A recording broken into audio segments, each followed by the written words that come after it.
Hi guys, welcome back to Nyx Reads. Thank you so much for watching. We are wrapping up my 2022 recap videos with my today bottom 6 of all the books that I've read, which is almost close to 100 books that I've read last year. I'm not going to dwell too long on these just because yes, they were bad in my opinion, but I had an amazing reading year overall, so no hard feelings. And as everybody else always prefaces these type of videos, please do not feel offended if you loved any of the books that I'm about to mention, because everybody's entitled to their own taste. I'm pretty sure in my best of videos I probably mentioned some books in there that maybe you just found kind of meh.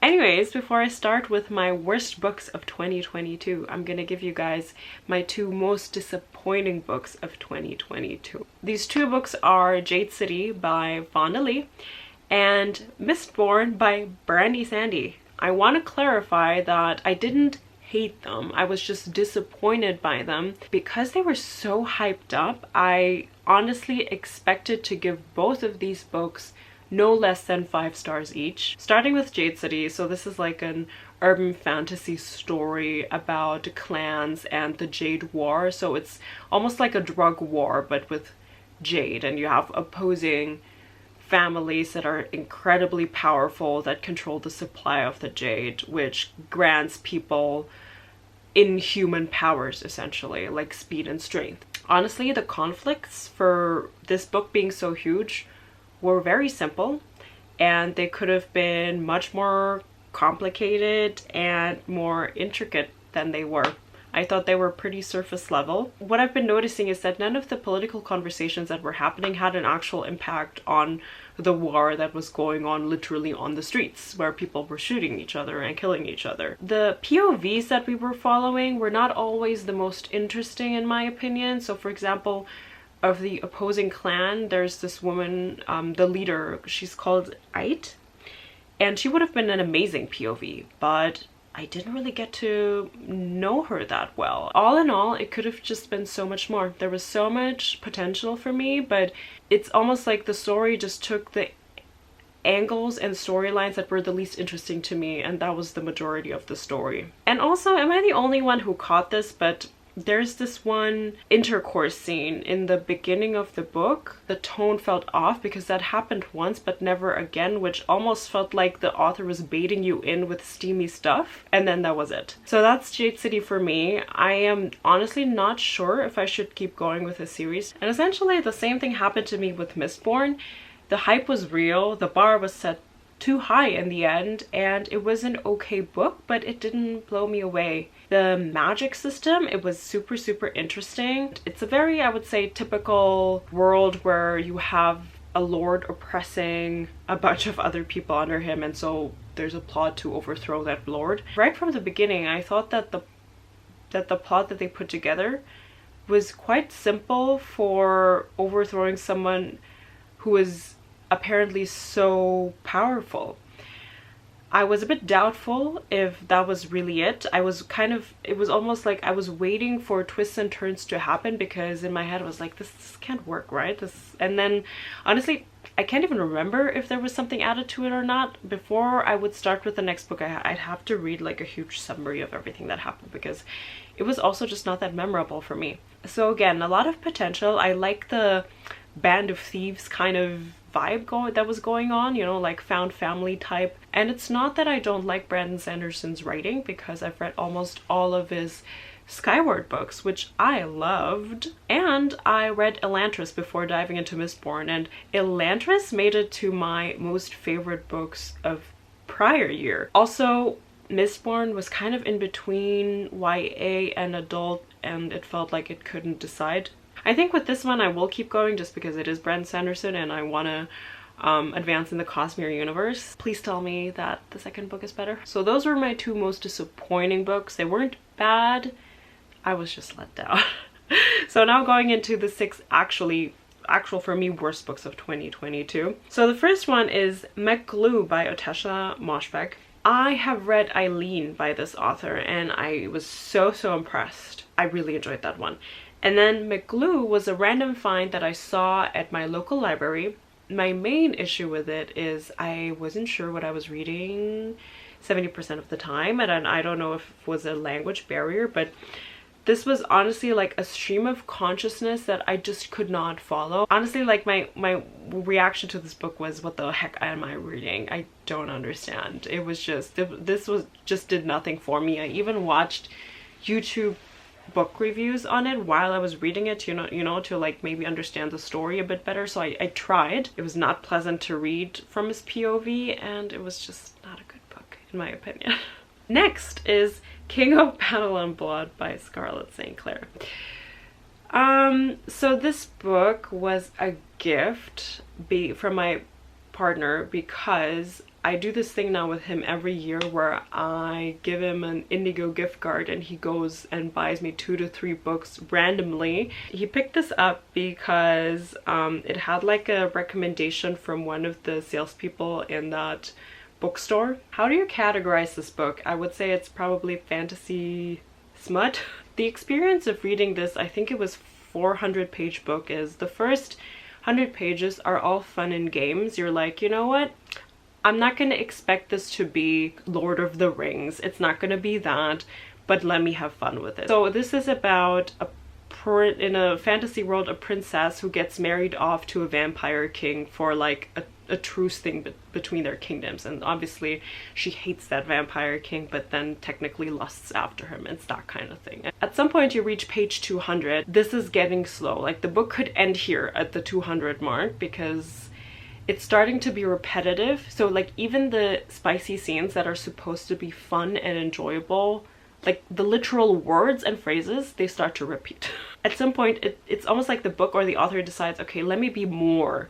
So they try to add these like fantasy elements with twists and turns that are honestly just like, the writing is bad, the plot is really not good, to make it a bigger story, but it honestly, it doesn't work. It does not work. Like I think the last 150 pages I started skimming. It was trying to be something that it was not. Instead of just embracing, you know, the silliness of it, it was trying to be very serious. Really not enjoyable. So I'm sure there's a lot of like fantasy romance that is awesome, but this book is not one of them. Last year I read so many more nonfiction books than usual, which I'm so happy about, but it also led to one of the nonfiction books making it onto my worst off list, and it is The Devil in the White City: Murder, Magic, and Madness at the Fair That Changed America by Erik Larson. My issue with this book was this is 2 stories that have almost absolutely nothing to do with each other thrown into one book. One part of the story is about the 1893 Chicago World Fair,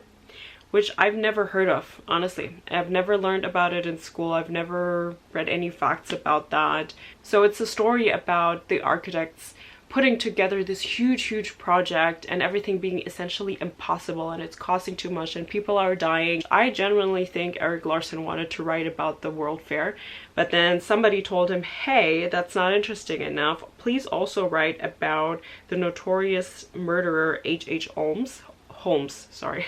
Which that is the second part of the story. So it's also like true crime, almost like a murder podcast. But these 2 things are visibly no connection. Like he obviously tries to, and I think at one point he says that H.H. Holmes probably or actually did visit that World Fair, but that's where the connection ends. The contrast between the 2 themes is pretty big. What happened was whenever they were talking about the World Fair, it was definitely a bit drier because it was more fact. So I found myself thinking, okay, you know what, let's get to like the juicy murdery parts. This is non-fiction, but obviously he stylized it in a way that is, you know, enticing and intriguing. But then to me that felt kind of like too heavily fictionalized, to a point where I was like, are you sure that that person threw that look across the room? You weren't there, you don't know that, you know what I mean? So it was kind of too much. So it was just honestly not for me. He should have stuck to one of the topics and made a full book out of that, instead of trying to combine H.H. Holmes and the World Fair, in my opinion. Then the last 3 books that I read are all mystery thrillers.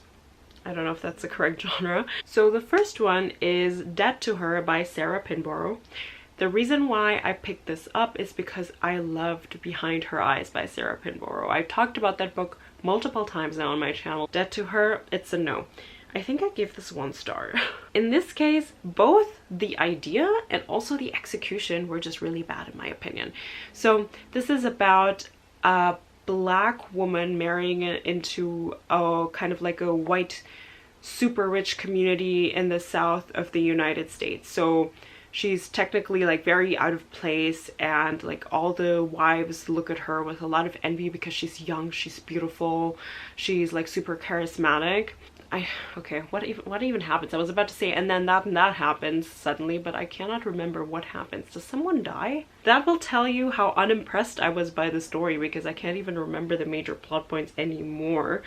What I can tell you is that all of the characters were essentially just caricatures of like stereotypes. The mystery itself was honestly all over the place, and the ending still came completely out of left field.